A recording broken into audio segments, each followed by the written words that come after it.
India, that is Bharat. In India, at a very early time, the spiritual and cultural unity was made complete and became the very step of the life of all this great surge of humanity between the Himalayas and the two seas. How do we define India? What were the ancient names for India? Today, the India we know is a modern nation with defined borders, defined states, and a known population. However, it was very different 500 years ago, 2000 years ago, or even 5000 years ago. This region of the world, which we often call the Indian subcontinent, has had many different names and shifting boundaries. We can learn about India's past and evolution from many different sources. Let us explore.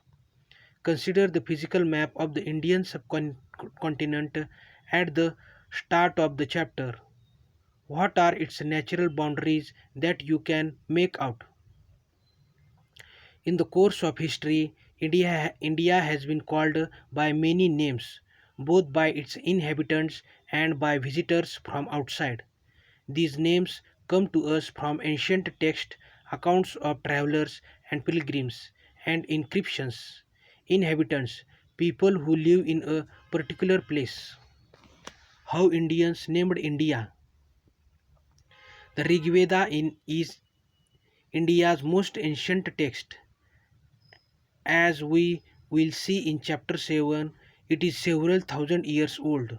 It gives the northwest region of the subcontinent the name Sindhava, that is, the land of the seven rivers.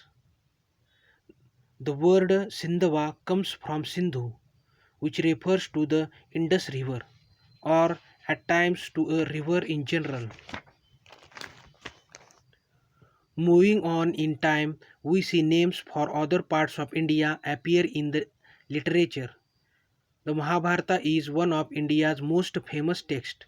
We read about it in the theme our cultural heritage and knowledge traditions. Interestingly, it lists many regions such as Kashmira, more or less today's Kashmir, Kurukshetra, parts of Haryana today, Wanga, parts of Bengal, Pragyotsha, rough today's Assam, Kachcha, today's Kutch, Kerala, more or less today's Kerala, and so on.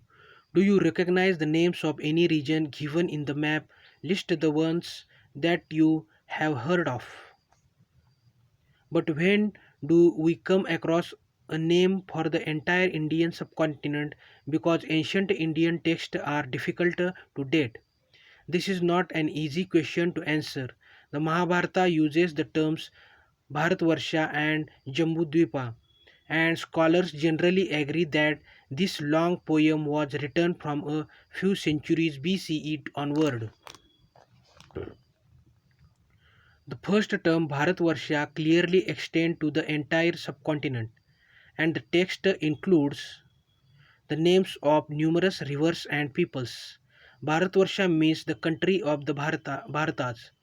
Bharata is a name that first appears in the Rig Veda, where it refers to one of the main Vedic groups of people. In later literature, several kings and Bharata are mentioned.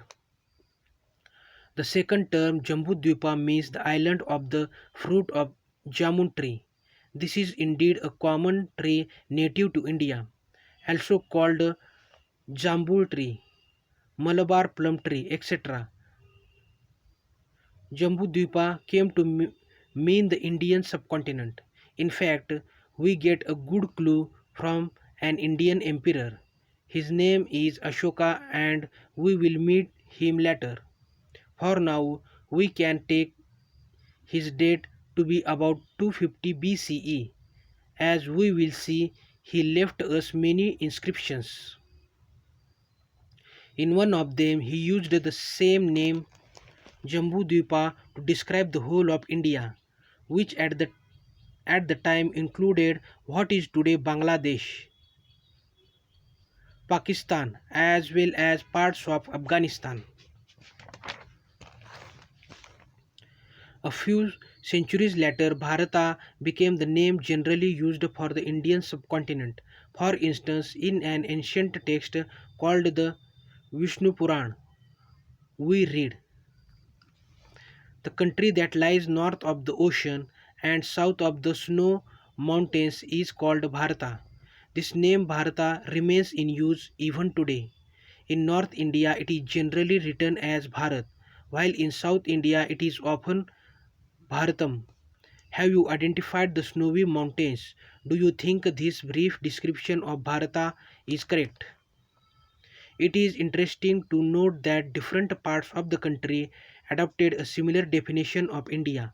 For instance, a poem of ancient Tamil literature from about 200 years ago praises a king whose name is known from Kumari in the south, from the great mountain in the north, from the oceans on the east and the west.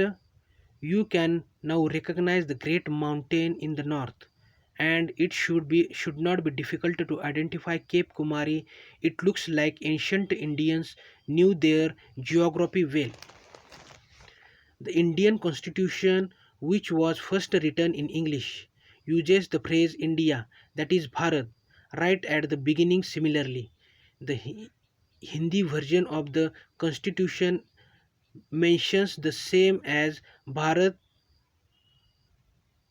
अर्थात India. Constitution, a document that spells out the basic principles and laws of a nation. The Indian Constitution, which will be studied in grade 7, came into force in 1950. In the reproduction of the first page of the original Constitution of India, can you make out the phrase India, that is Bharat? How foreigners named India? The first foreigners to mention India were the Persians, the ancient inhabitants of Iran. In the 6th century BCE, a Persian emperor launched a military campaign and gained control of the region of the Indus River, which, as we saw, was earlier called Sindhu. So it is no surprise that in their earlier records and stone inscriptions, the Persians referred to India as Hind, Hindu, or Hindu, which are adaptations in the language of Sindhu. Note that in ancient Persian, Hindu is a purely geographical term. It does not refer here to the Hindu region. Based on these Persian sources, the ancient Greeks named the region Indoi or Indike.